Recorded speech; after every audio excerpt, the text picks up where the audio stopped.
Okay, get ready for something that sounds, well, completely wild today. We are diving into a massive shift in the U.S. cannabis market. Honestly, it feels almost impossible. Just picture this headline. Texas, yes, Texas, has reportedly pulled ahead of California in total annual cannabis revenue. It is a really stunning development. Definitely throws a massive wrench into how we usually think about state legalization. But like you said, this isn't about the kind of traditional regulated marijuana sales you see in California. Not at all. Well, it's something else entirely, operating in a completely different space. Exactly. And that something else is what we're going to unpack today. To figure out how on earth the Lone Star State topped the Golden State here, we've gathered some really interesting recent reports. We're looking at March and April 2025 data.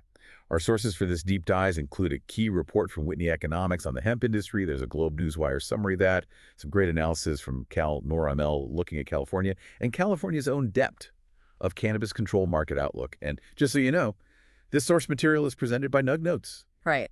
So our mission today is pretty straightforward. We need to cut through the maybe confusion around this. Understand these surprising numbers. We're talking $5.5 billion reported for Texas versus California's $4.6 billion. We need to explore the very different reasons behind this flip and then, discuss the implications because they are significant for the whole industry, really. Okay, let's get into it then.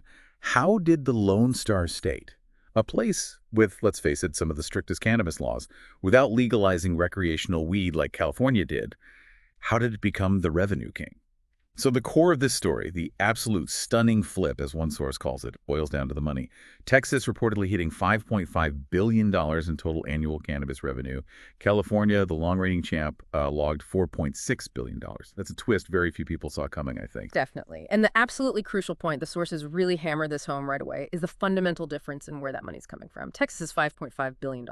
That's mainly driven by the booming hemp-derived cannabinoid market. We're talking THCA, Delta-9 from hemp. Okay, hemp-derived. While California's $4.6 billion is strictly from their state-licensed, highly regulated adult use market, the traditional model, you could say, the reports don't mince words. They call the implications of this whole situation seismic. Wow. Okay, let's zoom in on Texas then. The Whitney Economics report from March and the GlobeNewswire summary later that month, they give us that $5.5 billion total annual sales figure for these hemp products. And what's even crazier is when you break it down, the retail sales part alone is $4.3 billion of that $5.5 billion. Huge. And the Whitney report estimates this market created around 50,000 jobs. 50,000. Yeah, direct and indirect, and generated a tax impact of roughly $1.3 billion in state and local revenues. I mean, that's a massive economic footprint for a market that, frankly, a lot of people outside of it don't fully get. And the main drivers they point to are, like you said, THCA and Delta-9 products from hemp. Exactly. And the sources say this explosive growth comes down to what they call Texas's quasi-legal loophole retail ecosystem. Just think about how easy it is to get this stuff. It's sold in literally thousands of places. Convenience stores, smoke shops, not just licensed dispensaries. So gas stations, head shops. Yep. And readily available online. They ship it nationwide. This incredible accessibility, basically navigating existing federal law, that's the key to how this market just exploded to $5.5 billion so fast. Okay, let's pivot then. California side. We're looking at CalNORML from late April and the state's own Department of Cannabis Control market outlook from March. CalNORML put California's taxable cannabis sales for 2024 at that $4.6 billion figure. Right, and the CA DCC outlook confirms what many suspected. This isn't just a one-off dip, it's a multi-year decline for their regulated market. Their projection for 2024 was actually for a 4.4% drop from 2023 sales, which were about $5.18 billion. So that $4.6 billion figure lines up perfectly. California's legal market is shrinking. Okay, so if California's regulated market is shrinking, Yeah. how is Texas making more money? What reasons do the sources give for California sliding? It's a mix of things, and honestly, a lot of them are common complaints about these highly regulated markets. Overtaxation is a big one. Overregulation, making legal products too expensive or just too difficult to produce and sell compliantly.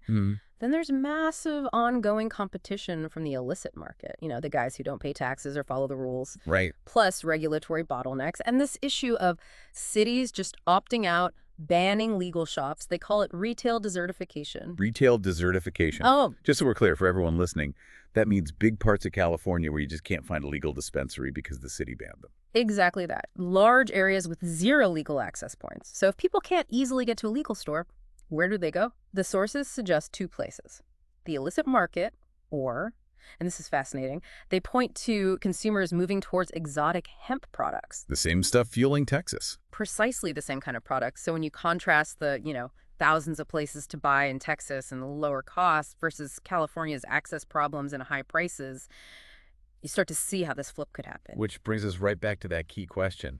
What exactly is fueling Texas's rise?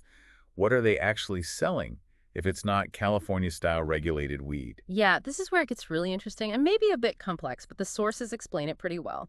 Texas is not running a state-licensed adult-use cannabis market like California or Colorado, not under state law. Instead, it's basically monetizing a federally legal gray area, one created by the 2018 Farm Bill.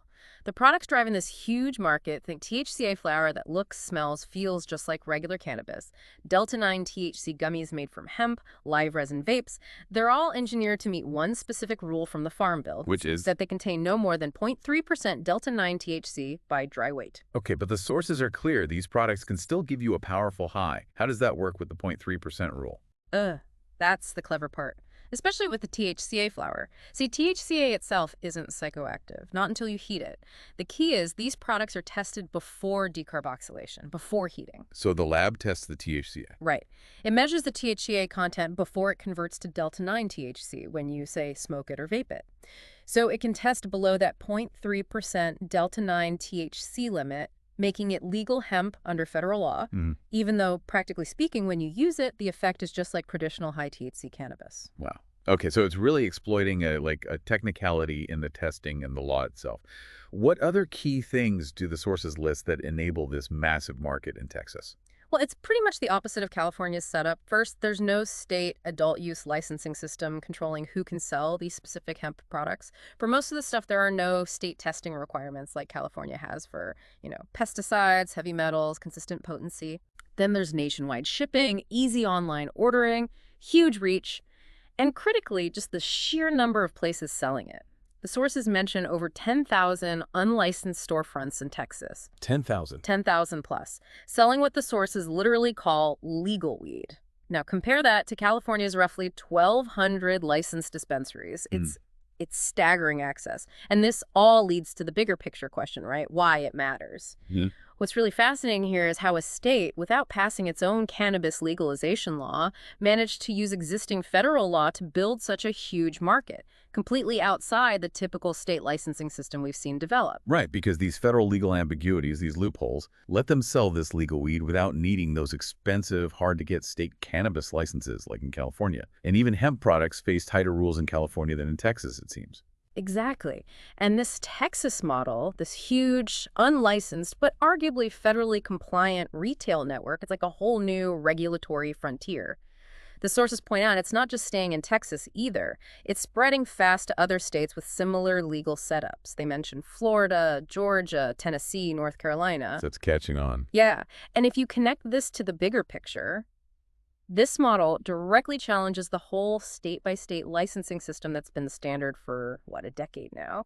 It's creating a situation that's really pushing federal agencies, DEA, FDA, USDA, to figure out how to deal with this new reality. Because it blurs the lines between hemp and cannabis in a way maybe Congress didn't fully anticipate back in 2018. This isn't just some weird quirk. It's genuinely disruptive. It's reshaping the whole national conversation. Okay, to help kind of put it all in perspective, the source material gives a great side-by-side. Let's just quickly run through that. Texas versus California at a glance. Yeah, let's do it. All right, revenue. Texas, $5.5 billion, mostly from hemp-derived THCA Delta-9. California, $4.6 billion from its licensed market. Big difference. Licensing. Texas, basically no state licensing system for these hemp products under the federal rules. California, fully regulated state licenses. Products. Texas, dominant with THCA flower, hemp Delta-9, leveraging that Farm Bill definition. California, traditional high THC cannabis, concentrates, edibles under state law. Very different product sets being regulated. Retail enforcement. Texas, minimal to none for this specific market. Sales everywhere, from smoke shops to gas stations. California, strict state oversight on licensed businesses. Sales points. Texas, over 10,000 unlicensed retail spots. California, around 1,200 licensed dispensaries. Huge disparity there. and consumer access. Texas, wide open to adults, usually just need an ID, no medical card needed thanks to that federal gray zone. California, age-gated, heavily taxed, access limited by those city opt-outs and fewer stores. So yeah, there you have it. Texas's unexpected climb for the top spot in U.S. cannabis revenue. It's not through the usual path of state legalization. It's by, well, expertly navigating and, frankly, exploiting that specific gray area in federal hemp law. Exactly. And as the sources really stress, the significance goes way beyond just the dollar figures. This Texas model, it fundamentally challenges the existing state and federal regulatory frameworks that have been built up over years. It's forcing a national reckoning, really, on how we define, regulate, and tax these products that are federally legal under one definition, but act just like traditional THC cannabis when you use them. Yeah, this isn't just some abstract market shift for investors. It raises really important questions for everyone. Like, how does regulation even keep up with this kind of product innovation? What does consumer access look like? And what's the future for cannabis and hemp regulation going to be when you have these totally different market models basically colliding? It really leaves you with a big question, doesn't it? The sources make it crystal clear. Texas did not pass a state law legalizing marijuana in the way we normally think about it. It just, Right. well, it exploited the gap between federal hemp law and the lack of specific state enforcement against these products. And by doing that, they built the single biggest revenue-generating market for what most consumers would just call legal weed in the entire country. So what does that mean for states like California, states that poured tons of resources into building these strict license markets? Are those models sustainable against this kind of competition? And maybe even bigger picture, what does this fragmented, loophole-driven landscape mean for any hope of sensible, comprehensive federal reform down the road? Definitely a lot to think about there. Thank you for joining us on this deep dive into this really surprising shift in the U.S. cannabis market. We hope it gives you something to consider about the implications, maybe in your own state, or just for the national conversation around cannabis and hemp going forward.